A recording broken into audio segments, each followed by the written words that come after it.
Sebab ada orang yang bersahabat hanya selama menguntungkan. Tepuk tangan dong buat kita Putra Sirak. Bener banget Romo, sampai hari ini juga kayak begitu Romo. Kehidupan banyak orang fake, palsu, cuma di permukaan, banal saja Romo. Ketika saya banyak duit, banyak teman saya Romo, banyak yang datang sini berganti. Tapi ketika saya terpuruk jatuh miskin Romo, sakit tidak berdaya seperti hari ini Romo, boro-boro di WhatsApp juga kagak, di telepon juga langsung dimatiin, di telepon 2 kali nomor saya diblokir Romo. Salam damai sejahtera saudara-saudaraku yang terkasih, pencinta firman Tuhan. Berjumpa kembali dengan Bible Learning with Father Joseph. Saudara-saudaraku yang terkasih, bagaimana kabar Anda hari ini? Saya berharap, saya berdoa tadi semoga hari ini Tuhan ada kebaikan lagi muncul hadir dalam kehidupanku. Itu doa-doa saya buat Anda. Tuhan izinkan hari ini anak-anak-Mu ini boleh menerima berkat-berkat yang berasal daripadamu. Engkau Bapa yang maha baik, Engkau sahabat bagi umat manusia. Curahkanlah rahmat-Mu bagi kami, kekuatan-kekuatan yang kami perlukan selama kami hidup ini. Dalam nama Bapa dan Putra dan Roh Kudus. Amin. Saudara-saudaraku, di video kali ini saya mau berterima kasih kepada Tuhan. Karena apa? Di bulan Februari yang sudah berakhir ini, ternyata Bible Learning selalu hadir setiap hari. Kalau Anda tahu kesibukan saya, sebetulnya ada begitu banyak alasan untuk gak bikin video sih. Ngajar lah, sibuk inilah, sibuk itulah, atau badan saya lagi greges lah. Tapi berhasil saya taklukkan sehingga firman Tuhan dari bacaan misa harian atau dari kitab suci selalu hadir setiap hari. Terdengar di telinga banyak orang, termasuk telinga Anda. Mudah-mudahan apa yang didengar oleh telinga meresap ke hati dalam-dalam, sehingga menjadi santapan jiwa dan kekuatan bagi banyak orang. Tidak terasa bukan bulan Februari sudah berakhir. Kayaknya baru kemarin Romo Natalan, kayaknya baru kemarin tahun baru, kayaknya baru kemarin Imlek, kayaknya baru kemarin Romo Valentinan, Cap Gome. Tapi ini sekarang Februari udah berlalu saja, kita sudah memasuki bulan Maret saja nih. Saudara-saudara, apakah Anda sudah menghitung-hitung berkat-berkat, kebaikan-kebaikan Tuhan yang Anda terima sepanjang bulan Februari? Udah dong Romo, kebaikan Tuhan tidak pernah boleh saya lupakan. Meskipun selalu ada permohonan baru, meskipun selalu ada masalah, ada salib-salib kehidupan, beginilah begitulah. Tapi Romo, berkat firman Tuhan, Tuhan ngajak saya itu untuk bersyukur. Daripada saya harus berkeluh kesah dengan penyakit-penyakit setiap hari yang gak sembuh-sembuh ini. Tapi saya mau bersyukur. Kali aja dengan bersyukur penyakit-penyakit, masalah-masalah kita berkurang satu persatu. Sehingga semuanya bisa kita lalui. Saudara-saudaraku, sebelum saya membahas video kitab suci hari ini yang saya angkat dari sebuah bacaan yang sangat bagus luar biasa. Kalau Anda klik video ini, nonton video ini, bisa jadi itu bukan kebetulan. Tuhan mau berbicara buat Anda. Karena apa? Video kali ini berbicara soal persahabatan. Bukan persahabatan yang biasa-biasa, bukan persahabatan yang kongko-kongko, kuliner, terus juga plesir-plesir kesana kemari, suka-suka, melulu ketawa-tawa mulu. Tapi persahabatan yang sejati. Bagaimana? Sahabat itu diperlukan kok untuk setiap manusia. Tetapi sayangnya manusia sulit sekali menemukan sahabat. Maka menurut kitab Sirak, sahabat adalah karunia istimewa bagi setiap dari kita. Kalau kita punya sahabat, kata orang, sahabat itu baru bisa kita nilai kalau sudah menjalin relasi lebih dari 7 tahun. Apakah Anda punya sahabat, teman yang lebih dari 7 tahun? Ya berantem ya pernah, diem-dieman ya pernah, deket banget ya pernah, tapi ya berantem nyambung lagi, berantem nyambung lagi. Dia ada saat kita seneng, dia bersuka cita saat kita berhasil, dia hadir saat kita sedih dan gagal, dia menasehati kita, dia ada buat kita. Itu anugerah buat kita. Kalau Anda punya anugerah yang satu ini, jaga baik-baik, jangan dikhianati, jangan ditinggalkan. jaga terus sampai akhir hayat, sampai kita menghembuskan nafas terakhir kita. Sahabat kita yang paling ngerti, paling tahu borok-boroknya kita, harapan kita, mimpi-mimpi kita, kekuatan-kekuatan kita, keberhasilan kita, hobi kita, kesukaan kita makan apa, dia tahu. Berbahagialah orang yang punya sahabat, karena itulah adalah berkat. Nah, sebelum saya bahas kitab sucinya nih, kemarin di Rumah Teduh Suryo itu ada sebuah pengalaman yang mengharukan, saudara-saudara.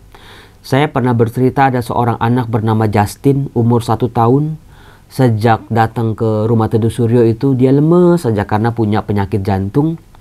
Dia mama papanya dari Papua, dari Sorong.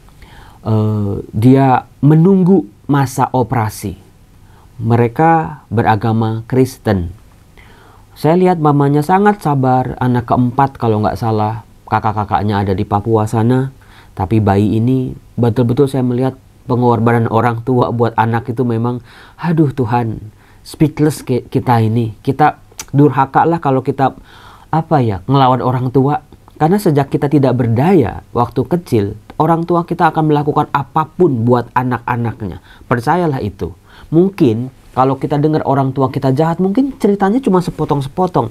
Tapi kita nggak pernah tahu secara lengkapnya bagaimana. Nah, kemarin Justin ini di bulan Februari akhir dapat jadwal operasi. Dia lemes, mukanya ya membiru, bibirnya biru, jari-jarinya biru. Itu ciri anak-anak kalau punya problem jantung. Tetapi ketika dioperasi, Justin ini kritis. Detak jantungnya sempat berhenti, nafasnya sempat berhenti. Nah, mama papanya di rumah sakit RSCM, mereka berdoa secara luar biasa. Mereka sujud di depan kamar operasi. Mereka nggak malu tuh sama kiri kanan. Pokoknya mereka berdoa. Nah, yang menariknya ketika berdoa, si mamanya ini bawa rosario. Rosario dari Bapak Uskup waktu datang ke Rumah Teduh Suryo. Terus ditanya, mama percaya sama rosario? Mama ngerti nggak cara doanya? Ya pasti kan nggak ngerti. Karena beragama Kristen, ya udah tim kami bilang, mama doa aja doa Bapak kami dengan butir-butir rosario itu. Terus si mama ini pokoknya apapun akan dia lakukan buat anaknya. Nah, ajaibnya begitu selesai, saudara-saudara, ini anaknya kan kritis. Sampai ya orang tua, mama, papa di Rumah Teduh Suryo pada berangkat ke RSCM memberi dukungan. Itulah sahabat. Saya aja sampai terharu, luar biasa ini. Saya kirim ceritanya ke Bapak Uskup. Bapak Uskup aja sampai terharu. Semoga mereka-mereka ini menemukan kebaikan-kebaikan Tuhan, semakin mengenal Tuhan meskipun dalam suka maupun dalam duka. Nah, ajaibnya ketika rosarionya selesai, doa Bapa kami, itu yang terjadi, anak mereka, Justin ini, ada lagi nafasnya. Pendarahannya berhenti. Coba bayangin, kekuatan doa orang tua yang sangat amat memilukan sebetulnya. Dalam doanya si mama ini, Tuhan tolong kembalikan anakku Tuhan. Anaknya bisa berdetak lagi jantungnya, bisa bernafas lagi. Sekarang saya cek update-nya, katanya kondisinya stabil, membaik, meskipun belum dijahit, belum ditutup karena masih ada terjadi pembengkakan. Nanti 3 hari akan ditutup, akan dijahit lagi. Teman-teman semua, sahabat Bible Learning, sahabat dalam firman, sahabat dalam suka dan duka, saya mohon doakan Justin namanya. Anak Tuhan juga, semoga Tuhan sembuhkan dia. Tuhan mau pakai dia jadi alatnya, gitu ya. Nah, saudara-saudara, kemarin ya, ketika saya ngajar, udah capek banget, udah lelah banget. Kayaknya banyak pikiran, kiri, kanan, depan, belakang di pikiran saya itu penuh. Terus tiba-tiba saya setel lagu di mobil. Ada lagu kayak gini. Saya akan potong-potong supaya nggak kena hak cipta ya, pelanggaran hak cipta. Bila hati terasa berat, tak seorang pun mengerti bebanku. Ku tanya Yesus, apa yang harus ku buat. Judulnya Sujud di Altarnya. Dia berfirman, mari datanglah. Dia selalu pedulikan aku. Ku datang Yesus, Dia pikul segala bebanku. Nangis nggak saudara-saudara dengar lagu ini? Kayaknya ini, aduh Tuhan. Sujud di altarnya, bawa beban kita, bawa. Nanti Anda cek sendiri di YouTube ya, judulnya Sujud di Altarnya. Ini lagu bagus banget, nadanya, liriknya. Tuhan berfirman, datang yuk, datang. Udah lama kamu nggak datang, udah lama kamu datang tapi cuma dia gitu-gitu aja, ya enggak? Iya kan? Udah lama kamu tuh ngobrol tapi ngobrolanmu tuh isinya masalahmu mulu. Udah lama kamu tuh menjalin relasi tapi relasi kita tuh datar-datar aja. Maka Yesus bilang dalam lagu ini ya, sujud di altarnya, ku bawa hidupku, ku terima anugerahnya. Dia ampuniku dan bebaskanku. Dia ubah hidupku, baharui hatiku. Sesuatu terjadi saat datang di altarnya. Mohon maaf kalau suara saya jelek karena ini jam 4:30 pagi, belum pemanasan, tapi lagu ini luar biasa. Ketika kita lelah mencari sahabat, ketika kita lelah mencari teman, kebanyakan fake semua Romo, kebanyakan palsu semua Romo, bestie, soulmate, sahabat, teman, sohib gitu. Mereka cuman ada ketika saya lagi seneng Romo. Bahkan yang perihnya saya Romo, ketika saya berhasil, ketika saya di atas, orang-orang yang saya pikir sahabat, mereka malah nggak seneng. Itu kan yang mengerikan saudara-saudara. Hati-hati dengan sahabat, makanya jangan semua kita anggap sahabat, ya anggap aja temen. Karena sahabat ini karunia istimewa. 1000 orang dekat sama kita, belum tentu semuanya sahabat. Sahabat adalah orang yang hadir ketika kita jatuh, hadir ketika kita terpuruk, hadir ketika kita ancur-ancuran. Makanya prinsip saya pernah cerita, orang mentang-mentang saya hadir selalu di YouTube gitu ya, orang-orang selalu kayaknya wah pengen menasehati, pengen memberi penilaian buat hidup saya. Ada ribuan, Romo harus begini, Romo harus begitu, Romo kok begini, Romo kok begitu. Kalau didengerin semua pusing bukan? Kenal juga kagak, dekat juga kagak, mereka tahu juga enggak pergulatan saya. Maka kalau ada orang yang waktu saya jatuh, waktu saya hancur, waktu saya sakit itu ada, itulah yang saya mau dengar nasihatnya. Sepahit apapun akan saya dengar. Siapa lagi kalau bukan orang tua, keluarga, kakak adik, sahabat-sahabat dekat saya yang memang sudah teruji. Orang baru bisa menemukan sahabat kalau relasinya katanya sudah lebih dari 7 tahun. Pokoknya berbahagialah kalau kita punya sahabat. Maka kitab Putra Sirak bab 6 ayat 5-17 mengatakan seperti ini. Tutur kata yang manis mendapat banyak sahabat, dan keramahan diperbanyak oleh lidah yang manis lembut. Maka kalau punya sahabat, mau punya sahabat, omongannya ya dijaga. Jangan ketus, mengutuk, maki-maki. Lah siapa yang mau sahabatan sama kita? Mudah-mudahan banyak orang berdamai denganmu.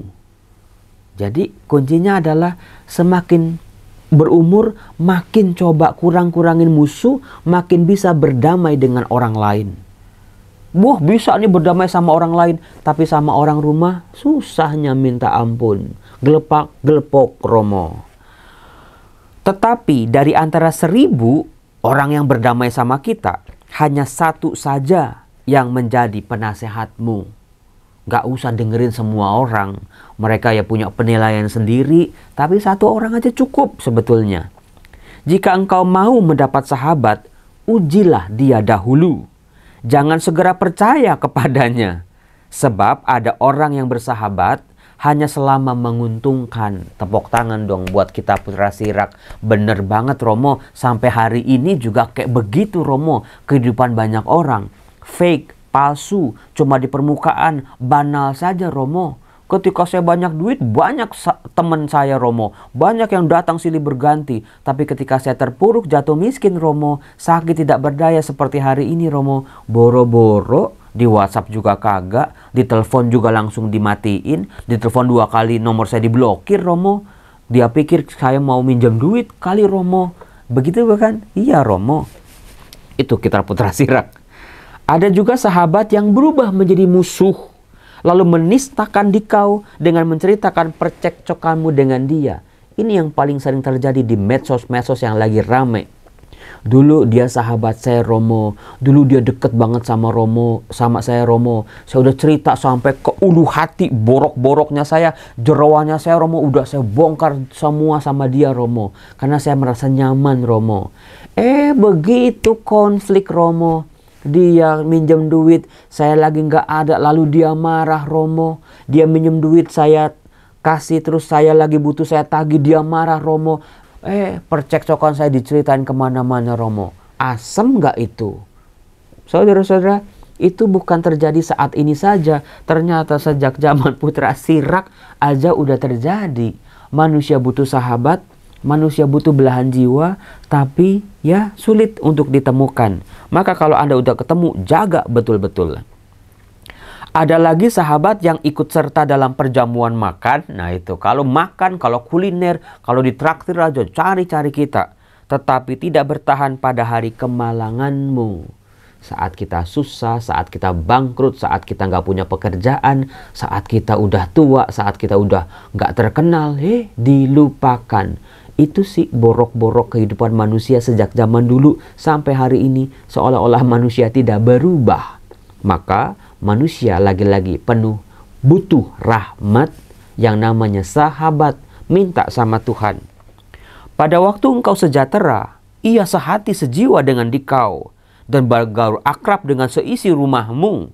Tetapi bila engkau mundur, ia berbalik melawan dikau serta menyembunyikan diri terhadapmu. Tepuk tangan lagi dong. Ini kayaknya kok teks ini nih menyayat-nyayat hati banyak orang ini betul-betul. Iya Romo, saya mengerti betul ini firman ini. Nggak usah dijelasin, udah ngerti. Bahkan udah merasakan, udah ngalamin sendiri Romo. Udah jadi daging Romo dalam kehidupan saya. Udah sakit sesakit-sakitnya ditinggalkan oleh orang-orang yang dulu deket. Sekarang Romo, ya. Maka hati-hati nih, yang lagi sukses, yang lagi banyak duit, yang lagi terkenal, yang lagi dikenal di mana-mana. Wah, orang pada mau foto-foto sama kita. Wah, kita kan saudara ya. Wah, kita kan ini ya, kita kan deket banget, saya kenal banget. Hati-hati, harus diuji dulu 7 tahun. Coba lihat, ketika kita jatuh, apakah mereka masih ada sama dengan kita.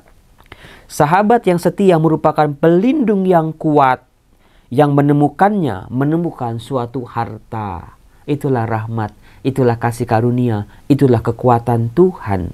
Sahabat adalah kebutuhan jiwa manusia.